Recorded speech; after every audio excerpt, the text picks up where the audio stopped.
धनी धनी राजा मेदनिया, घर घर बाजे मथनिया। पलामू के संदर्भ में यह कहावत बड़ा ही मशहूर है और यह कहा गया है यहाँ के प्रतापी राजा मेदिनी राय के संदर्भ में।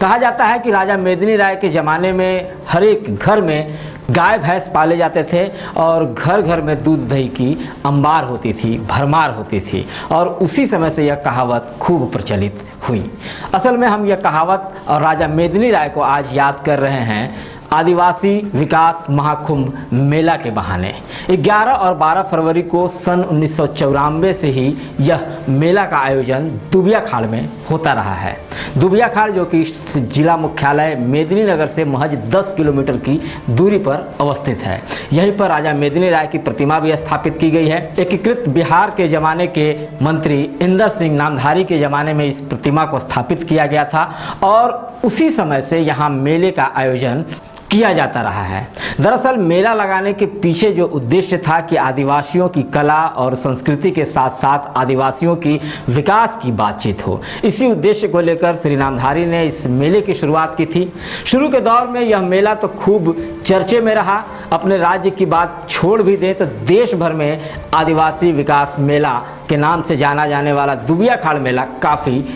प्रचलित हुआ था और दूर दराज से लोग इस मेले को देखने आते थे। इस मेले की खासियत यह है कि कई मुख्यमंत्री और मंत्री भी इस मेले में आकर इसकी शोभा बढ़ा चुके हैं और आदिवासियों के विकास के लिए वायदे कर चुके हैं। अब 2021 में एक बार फिर से मेले का आयोजन किया गया। हालांकि मेला आयोजन की कहानी भी बड़ा दिलचस्प है। मेला होते होते हो गया। दरअसल 11-12 फरवरी को मेले के आयोजन के लिए पहले से ही जोर शोर से तैयारियां चल रही थी। कहा जा रहा था कि मुख्यमंत्री हेमंत सोरेन इस मेला में आएंगे और मेले का उद्घाटन करेंगे, लेकिन ठीक 2 दिन पहले यानी कि 9 फरवरी को जिला प्रशासन की ओर से एक आदेश जारी होता है कि कोरोना संकट को देखते हुए इस मेला को स्थगित कर दिया गया। कहने का मतलब कि जिला प्रशासन ने यह आदेश देकर मेला को स्थगित करने की बात तो कही, लेकिन आदिवासी समुदाय से जो जुड़े हुए लोग थे, जो इस मेला को एक परंपरा के रूप में अपना चुके थे, लगातार 27 सालों से इस मेले का आयोजन निरंतर होते रहा है, बड़े पैमाने पर और छोटे पैमाने पर भी। लेकिन जब 2021 में मेला आयोजित नहीं करने की बात आई तो आदिवासी समुदाय के बीच थोड़ी मायूसी छाई गई, लेकिन आयोजन समिति के लोगों ने अपने पहल से मेला का आयोजन करने का निर्णय लिया और 11 तारीख को मेले का उद्घाटन झारखंड सरकार के मंत्री, पेयजल और स्वच्छता मंत्री मिथिलेश ठाकुर ने इस मेले का उद्घाटन करके यह साबित कर दिया कि आदिवासी समुदाय के साथ झारखंड सरकार है और आदिवासियों की जो परंपरा है, जो मान्यता है, उसको किसी भी कीमत पर झुकने नहीं दिया जाएगा। अपने संबोधन में मंत्री ने यह बात भी कही कि जब बड़े आयोजन हो सकते हैं, जब चुनाव की रैलियां हो सकती हैं, सभाएं हो सकती हैं, तो आदिवासियों की जो मान्यता और पारंपरिक मेला है उसका आयोजन क्यों नहीं हो सकता। तो एक तरफ से राज्य सरकार की ओर से यह कहा गया था कि कोरोना को देखते हुए मेला का आयोजन नहीं किया जाएगा, लेकिन राज्य सरकार के ही प्रतिनिधि ने मेला में शामिल होकर इस मेले का उद्घाटन किया। आदिवासी जो संस्कृति हमारे यहाँ झारखंड में, हम लोग तो अपने ओर से हर समय प्रयास करते हैं और इसी प्रयास का आपको नज़ारा भी आप देख रहे होंगे कि बहुत से लड़के लड़कियां अपने ड्रेस में पूरे कार्यक्रम को संपादित कर रहे थे और अभी भी आप देख रहे हैं कि लोकल कलाकार ही आदिवासी संस्कृति के तरह कार्यक्रम कर रहे हैं। अब ये सरकार की जो स्थिति है कि सरकार को चाहिए कि आदिवासी संस्कृति को और अधिक कैसे बचाया जा सकता है, इसलिए कि सरकार की ओर से हर क्षेत्र में यदि विकास करने के लिए संस्थाएं चलाया जाए, उपलब्ध राशि कराई जाए तो आदिवासी संस्कृति बच सकती है। क्योंकि मतलब प्रशासन का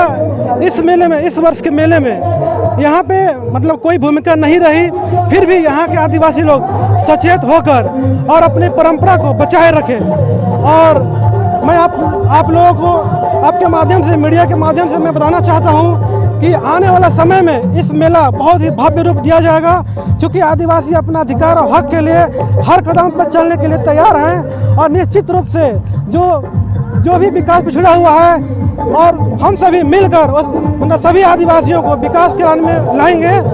बहरहाल 2 दिनों तक चलने वाले इस मेले की शुरुआत हो चुकी है और मेला के से जुड़े तमाम जो दृश्य आपने देखें, यह बताने के लिए काफ़ी है कि मेला को लेकर अब लोगों में खास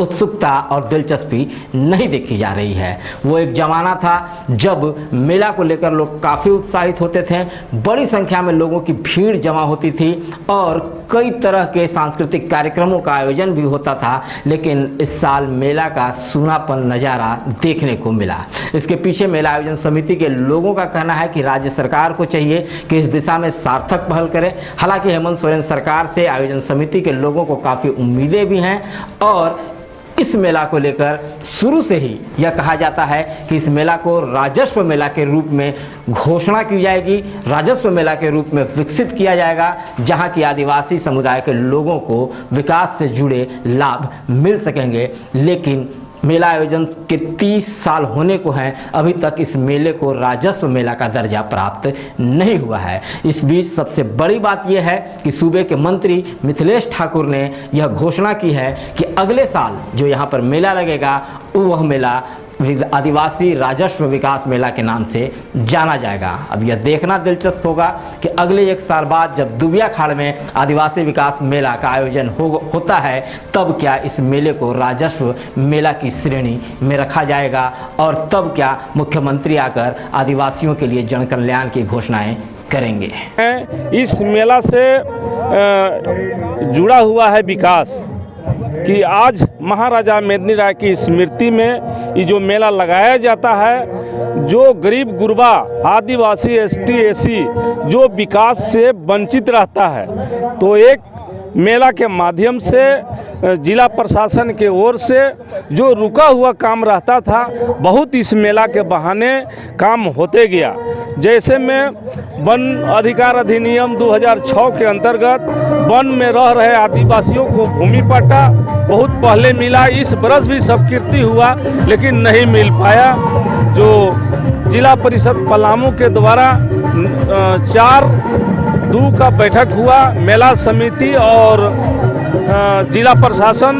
उप विकास आयुक्त के समन्वय से अचानक क्या हो गया कि आपका 9 तारीख के ये लोग मेला का स्थगित चिट्ठी निकाल दिए। इसके लिए कुछ ही हुआ, लेकिन हम सभी आदिवासियों मेला समिति पूरे हौसला बुलंद के साथ महाराजा मेदिनी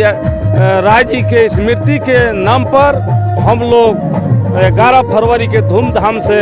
मेला का आयोजन किए और इस मेला में हमारे जल एवं स्वच्छता मंत्री झारखंड सरकार आदरणीय मिथिलेश ठाकुर जी आए और मेला का उद्घाटन करके हम लोग के पूरे